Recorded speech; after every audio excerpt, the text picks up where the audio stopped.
कक्षा 10वीं विषय गणित इकाई 3 दो चर वाले रैखिक समीकरण के युग्म। प्रश्नावली 3.4 प्रश्न क्रमांक पहला, निम्न समीकरणों के युग्म को विलोपन विधि से हल कीजिए। उसका चौथा देख रहे हैं, x/2 धन 2y/3 बराबरी से ऋण 1 और x ऋण y/3 बराबरी से 3। पहली संख्या के बटे में 2 है, दूसरी के बटे में 3 है। हम जानते हैं 2 और 3 का एलसीएम 6 आएगा। यदि 6 का यहाँ गुणा करें तो 6 को 2 3 बार में काट देगा, यानी 2 तिया 6। 6 का यहाँ गुणा करें तो 3 दूनी 6, 2 दूनी 4 और 6 का यहाँ गुणा करें तो ऋण 6। कहने का मतलब है ये बट्टे वाले पद को समाप्त करने के लिए तो हम पाते हैं इस 2 और 3 का एलसीएम इसलिए लिया जाता ताकि ये बट्टे के 2 और 3 समाप्त हो जाए। जब 6 का गुणा इसमें करते तो इसका परिवर्तित रूप मिलेगा 3x धन 4y बराबरी से ऋण 6। ऐसे दूसरे समीकरण को देखें तो दूसरे पद के बट्टे में 3 है। इस 3 को हटाने के लिए दोनों पक्षों में 3 का गुणा करेंगे तो यहाँ 3 आ जाएगा, 3 से 3 कट जाएगा और 3 तिया 9।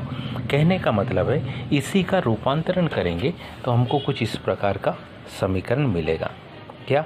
3x धन 4y बराबरी से ऋण 6 और 3x ऋण y बराबरी से 9। आइए अब हम इसको विलोपन विधि से हल देखें। तो हम जानते हैं कि ये 3x है, ये भी 3x है। यदि हम कौन से समीकरण एक में से कौन से समीकरण 2 को घटाने पर इसलिए क्योंकि हम में से सब जानते हैं कि 3x और 3x दोनों समान पद है, एक धन है दूसरा भी धन है। अगर घटाएंगे तो दूसरे का चिन्ह धन से ऋण हो जाएगा तो 3x से 3x विलोपित हो जाएगा।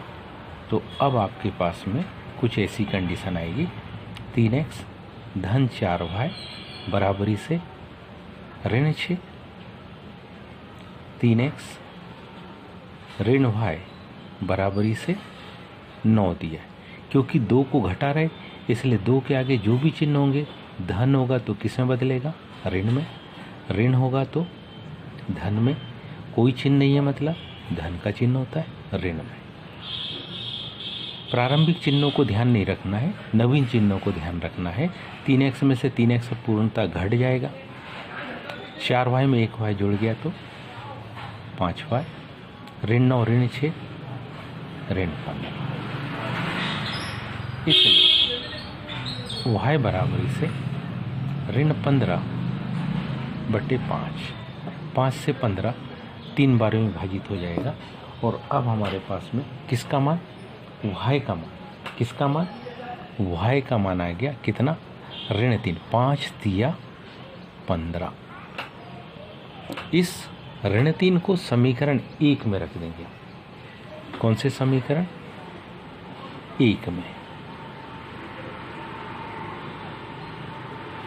y बराबरी से क्या रखने पर? ऋण 3 रखने पर। जैसी समीकरण 1 में हम y बराबरी से ऋण 3 को रखते हैं तो ऐसी कंडीशन में माना जाएगा 3x धन 4 गुणित ऋण 3 बराबरी से ऋण 6, 4 तिया ऋण 12, 3x ऋण 12 बराबरी से ऋण 6। ऋण 12 दाहिनी तरफ जाएगा तो धन 12 में परिवर्तित हो जाएगा।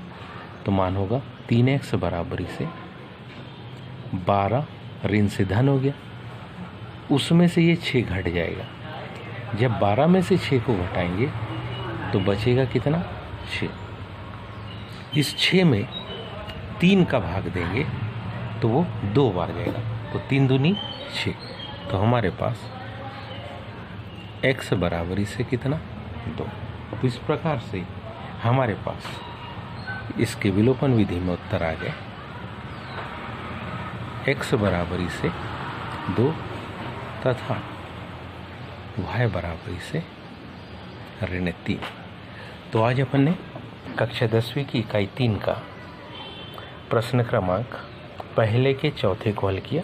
उम्मीद है सभी को समझ में आया होगा। आज के लिए इतना ही, शेष कल। धन्यवाद।